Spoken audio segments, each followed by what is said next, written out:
What's with the envelope? It's nothing. Just stuff for work. What stuff? Accounts. Whose accounts? Some very rich people. How rich? Very. Baby, listen to me. These people have more money than they know what to do with. That doesn't give you the right to take it. Hey, okay. I get it. It's a big deal. But you can trust me. These people aren't rich because they worked hard for it. These people are rich because we worked hard for it. That's how these corporations survive. I worked my ass off for this company, and I see this kind of shit happening every day right in front of our faces.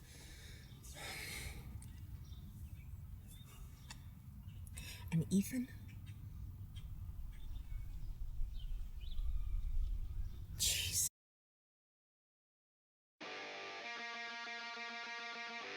Hi, my name is Paul Robinson. I'm director and editor at Sen3 Productions. And my name is Sashia Dumont, and I'm a writer, actress, filmmaker? Filmmaker. Yeah. So I started Sen3 Productions because I wanted to make films, obviously. So, but Sen3, like I couldn't find a name that I liked, so I just made one up. And so now Sen3 is just what I am. It doesn't have a double entendre, a second meaning. But we kind of found out that it does. It does, I think it's like in botany or something. Yeah, like accidentally, yeah. Yeah, it actually does have some kind of strange meaning. You have to pay at the end of the day, you know, if you want something in quality, or barter, which we've done in the past as well. So if I can utilize my, you know, ability to make a website and somebody needs a website, then I can, you know, barter that for a location or something like that. Yeah, and I think also like we've, in the very beginning, it was a lot of that, hey, can you help us out? But we've been making films for like close to 10 years now together. And, you know, as an actress myself, I think it's so important. I think it's something that a lot of filmmakers don't keep in mind. When they're directors, they've not been a struggling actor. So they have no problem saying like, hey, we need you to work for 2 weeks for free. But as an actor, I know that that's a lot. People have jobs or they're trying to make a living, so we may not be able to pay you $200 a day, but pay $100 for the day. And our budget's small, but money is, like, the budget always consists of paying something to everyone involved because it's only fair, and you're only going to get the best out of a person if they feel appreciated. Usually it's locations that are willing to let you film because of insurance and lawsuits. So you get a lot of that. Well, what do you have insurance? And it's like, no, we don't, because we're self-funded and we can afford $700 a day. Yeah. Yeah. Usually online, you know, through Mandy's was a huge resource for us, as well as Craigslist. Craigslist has gotten a little creepy though. So yeah, it is a little creepy, a little shady. But you know, once you start meeting actors, then they have friends that are actors, and then you know, then you start to network. Yeah. So, but it usually starts online because we don't know these people. We met our last actor because I take an acting class that's ongoing throughout the year, and I went to a cold read that he was at, and I was like, hey, do you want to be in a movie? And I sent him our stuff, and he was like, yeah, sure. So, thanks, Ryan.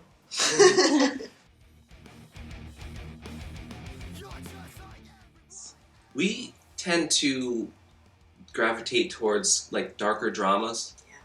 You know, I don't know. I feel, and I know she does because she's a writer, but you know, it's always about the story. The genre is secondary to me. So if the story's strong, it can fit, and it should be able to fit in pretty much any genre. You know, so the characters' motivations and why they're doing what they're doing is the most important thing, and then that'll fall in line with if it's a sci-fi film or if it's a drama or if it's a western. The themes of the story are Western. That's a new one for us. We haven't done a Western. We should do a dark Western. Yeah. Yeah, I mean, I think like I was, you know, my nickname as a kid was like Wednesday Addams, so I've always had like just a darker streak, and you know, I didn't have, I guess, you know, the ideal happy childhood. I've had a lot of dark experiences, and so I tend to gravitate towards really serious stuff. And I think that's one thing that, you know, maybe, you know, our friends are like, they're kind to us, like, yeah, it's great. And I can picture them being like, what is wrong with her? Like, just, why is everything so depressing? And, you know, but that's, I don't know, life's not always happy. You know, there's plenty of comedies out there. And even when we did our comedy, it was a dark comedy, you know, because that's life. And on the flip side, I grew up in a very happy household, and I'm still drawn to dark stuff. So yeah. I kind of pull little things from it. I actually pull more of my writing from talking to other people and things that they've been through. I watch a lot of documentaries, so. I think, you know, experience is a huge tool for a writer. She's had a lot of experiences in her life. She grew up in the city. She's seen a lot of stuff. I grew up upstate New York in a much more sheltered environment, so I didn't have a lot of experiences, so I struggle more with writing and character development because I haven't experienced a lot of that when I was younger. I've known a lot of characters. Yeah. It's great that we have common interests because we spend so much time together, but that's just it. You know, you can't, you know, we don't, you know, I'm 36 and he's 40 and it's like, Ish. give or take. And, you know, so we don't get to just go on vacation. And, you know, literally everything comes down to what do we want to spend this money on? So when you think of like, oh, you know, we should go to Maine this summer. And it's like, you know, you calculate it and you're like, yeah, that, you know, we could do that. Or we could film something, you know? So it does very much have to become part of your life. Yeah. And that's just like, we're not partiers. We're quite antisocial. We have a very small circle of friends and we don't veer past that. We don't have huge families. We don't, you know, if we did and our families had to be our priority, I don't think we would be able to do this because, you know, we kind of just shut the world out and we do what we do. That's why it's very important that you have true passion and you love what you do, because if you don't, you're gonna hate it because you have to spend so much time. So you really have to like it, and then it'll break you down if you don't. Well, you can find out more about our genre late March when our EP is released. Well, maybe early April. Yeah, I think, you know, we're both big fans of heavier music. And we're both big fans of, like film score, you know, very cinematic stuff. So, you know, it's kind of a blending of the two. Yeah, I mean, the name of the band is Character-Driven Storylines, so, you know. Which I think I came up with that name like 5 years ago, and I was like, if we ever started a band, that's what we should call it. And it was like a joke, and then 5 years later, I was like, I think we should name that. Yep. But when we started our Facebook page, it was like, what's the genre? And it was like, I don't know, because, you know, and he's like, I guess it's like metalcore. I was like, it's cinematic metalcore. Like, so, cinematic. But it really is, because, I mean, there are certain songs that just, somebody who's listened, I've given like little samples to, a friend of mine said, I felt like I was in an intense car chase listening to that song. So it's like, I guess that's a good thing. I don't know. I mean, but, you know, we're trying to like mix sort of like that, like hardcore, metalcore with film scores, I guess, if we had to explain it. I wish I could tell you that I sat with that script and it was really intense, but I didn't. I think I wrote that in like a day. Because we just wanted to film something. I'd had that concept in mind already. I had thought of that concept, and so I just jotted it down. And I had worked with Marson before, so he's one of those actors that I know the emotion I'm going to get from him. So, you know, we'd worked with him before. I didn't have to audition him. I wrote it because I knew Marson would play this part. And so, you know, that we never rehearsed that film. That film, the first time we met that night, he came in, we shot it, and that was it. So we kind of tend to do that because we can't afford to pay people to come here to audition. So we're like, is there a connection? And that's why I like to work with people I've worked with before, because I'm like, I know what I'm getting from this person. I know who this person is. And yeah, we shot that in like 3.5 hours. And, wow. And that was it, you know, so. Well, it's a lot of cursing. Yeah, a lot of pre-production. I feel like, you know, because I film everything myself, you know, because we can't afford to hire a cinematographer. So, you know, going through the script and really focusing on what shots I want to choose and what does this camera movement say, and how am I going to tell the story visually, taking the words and everything out of it. What am I telling, and what is this camera movement going to say? You know, and the same with editing. If it's a fast-paced scene and I have quick edits, and that can help with that story. How'd it go? Good. Yeah? Yeah, we're good.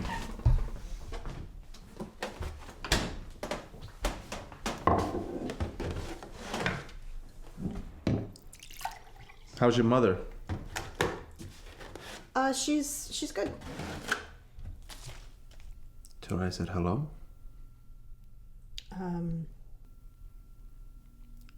Did you tell your mother I said hello? No, I must have forgotten.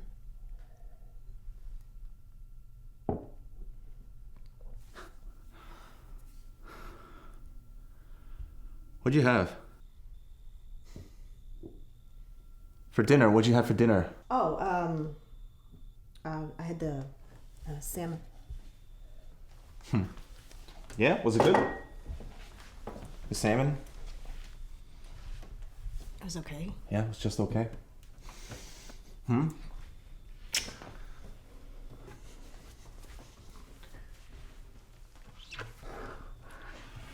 Greg, you're hurting me. Ow!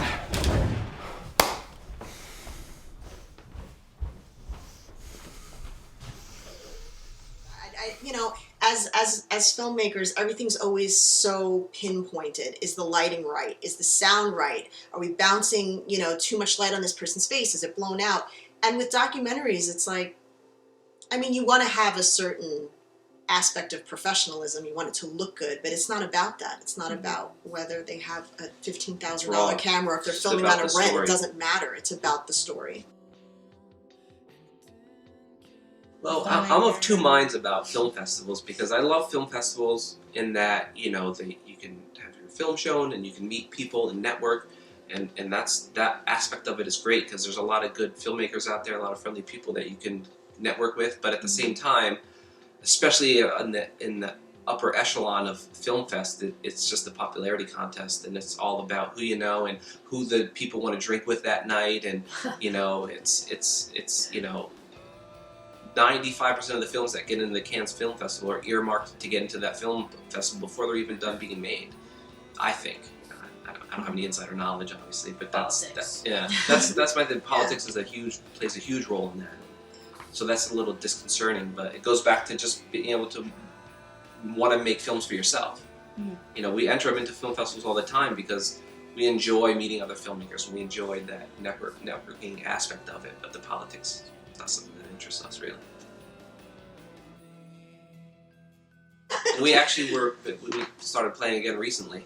That's awesome. A little bit, but I don't know, I think for me I've been drawn to the creative process, and whether it's, you know, building out a scene visually, or if it's, you know, writing a riff or making music. I think I'm just so drawn to that I need that to like survive. And I feel like I don't know, it's very collaborative, and I enjoy the collaborative process too. You know, where if I'm designing a scene visually and I go, hey, what do you think of this shot? And just, yeah, I don't like that, or I don't like that, and here's why. You know, criticism is very important, but it has to be constructive, or you're just being a jerk. You know, same with music. This was back in 2002-ish, and you know, when I moved out to California in 2000, and I did a lot of extra work, and it was, you know, we got $100 a day. You know, it was non-union. If you're in the union at the time, it was like $125 for Which the you day. don't even get now. Yeah, and I think, but I will say that I went there as, you know, wanting to be an actor. At that time in my life, I wasn't really pursuing directing. So, but it was the experience of being on a set and seeing how people worked and how things ran, and meeting other actors, and it was, you know, I definitely I felt it was very valuable into, you know, what made me who I am now, you know, that sort of thing. And it was, you know, it was fun. You know, there at the time, I can't speak for it now, but at the time there was a certain camaraderie amongst the extras, and you saw the same people a lot, and there was you know, a little bit of a community. So it was fun. What's going on? Callahan's firm is defending a murder trial. His caseload is so big, he's taking on first-year interns. You picked him already? Oh my God, I can't believe it, Warner. We got it. That only leaves one for...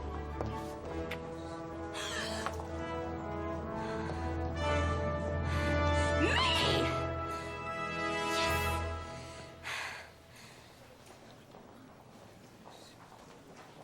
Oh, Warner.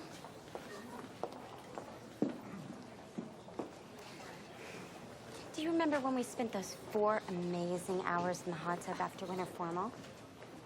Yeah, no. This is so much better than that. Excuse me, I have some shopping to do. 4 hours. Well, we have, you know, the typical contact page, but we're always open to collaboration with other people, you know, and, you know, but it all boils down to, like, we're going to dedicate our time and maybe our money if we feel strongly enough about it, but we expect that same passion from other people as well. You know, I'm not going to put my time and effort into something that is, you know, that somebody else doesn't believe in, you know, and I would work for free for a project that I believed in a heartbeat. I think, unfortunately, that's what, like, it's kind of like an inside joke with people in the business that, you know, you're going to get great coverage, and that's what they, you know, these keywords that they use, which essentially means we're not paying you. But I've always said, like, you know, if you bring me a script that I think is awesome and you tell me I can't pay you, but I'll work around your schedule, I'm in, because I want to see that happen. You know, we have people that we're lucky that, you know, do it, especially, you know, our friend Rocky DeVito, who often helps us and will man camera and, you know, has run sound for us, and, you know, we pay him as much as we can, and he works under, you know, what his day rate would be because we're friends, and, you know, so there's that relationship there, and we're fortunate in that, but not everybody has that, you know, so it's hard if you're trying to get into this business and you don't know anybody that's in it.